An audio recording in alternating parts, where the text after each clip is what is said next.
বসে মা কইলো এ গেদা কয়দিন হইলো শাক পাতাই খাচ্ছি খালি কইলে মা চিনতে নাই।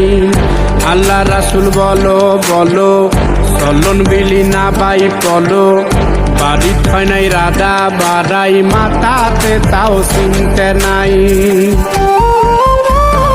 আমরা পাবনা জেলার সাওয়াল পাল সরাতে মাসুলয় সাই কলন নিয়ে যাব বিলিয়া